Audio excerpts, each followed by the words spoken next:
What's up everybody, my name is Brenden and this is BigBearB Creative.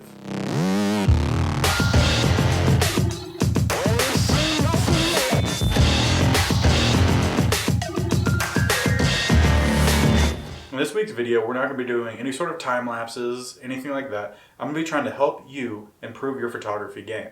Now to do this, we're going to be talking about composition, and specifically about the rule of thirds. The rule of thirds was first written down by John Thomas Smith in 1797. Really old, it's been around for a long time, but there's a reason for that. And that's because it could really help improve your photography. The rule of thirds is very simple, very easy. It's a 3x3 grid. Most phones, cameras, they all have it. Unless you have my camera, it's a 4x4 grid, but that's a whole other thing. We're going to focus on the 3x3.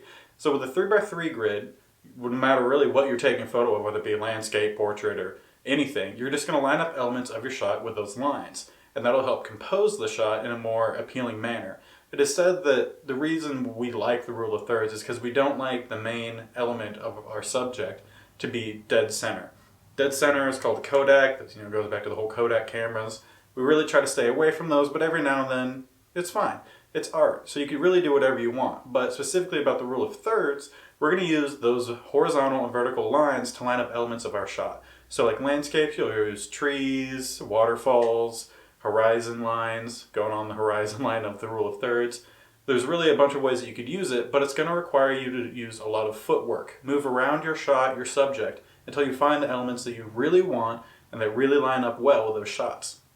I decided to do this because we don't like things, in the middle of the shot, like I said about the Kodak, but we like things a little off-centered. It looks more natural to the eye. So that's what we like, and that's why we use the rule of thirds. So now we're going to jump over to my computer, and I'm going to show you examples of how you could use the rule of thirds in your work for landscape, portrait, anything. So let's jump over there, and I'm going to give you some great examples of what you can do. To show you how you could use the rule of thirds, I will show you how I used it in these 4 photographs. Doing 3 would be very fitting, but these 4 will be an ode to my camera's 4x4 grid instead, for whatever reason they were thinking when they put that in there. So let's start with the landscape photographs. In the top sunset photograph, you could see that I aligned the tree line with the top horizontal line of the rule of thirds. I did this because while we're at sunset and the sky is very important, it was just blue beyond this point.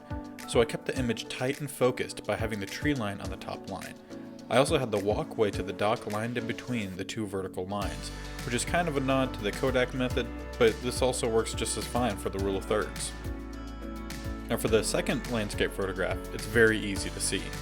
I had lined up the tree line and the cloud line to evenly match the horizontal lines. Many times, for those not trained to have a photographer's eye, one of these elements would overtake more of the area than the others, which can cause people to not be as interested as for some reason us humans really are attracted to symmetry. But how about those portrait shots? The rule of thirds works great in this genre as well. In the top photo, I took a graduate portrait on the beach, and this photo uses every line of the rule of thirds. I'll give you a couple seconds to write in the comments what you think they are, or you could just pause it. Did you write? No? Now I know what my teachers felt like growing up. Well, I'll tell you anyways. As for the vertical lines, I lined up the legs and feet of my subject with the left-hand line and her graduate cap on the right. As for the horizontal lines, the feet and cap are lined up along the bottom line, and the water that separates the sand from the sky is along the top line. And you'll start to notice this repetition with using both the lines with portrait photography, especially when you have multiple subjects. In our last photo, you'll see that all the heads of the subjects are centered around the same horizontal line, but I separated the workers and the boss by having them on opposing vertical lines. The desk along the bottom line also helps separate the 2 groups. Bringing it back to all 4 photos, you could see that you could find the rule of thirds in a bunch of photo genres. But you don't have to follow the lines strictly. As long as your subject hovers the lines, you'll get the composition you are looking for. All you have to do is play around with your subject or subjects, see what works best and how they could best align everything to the lines.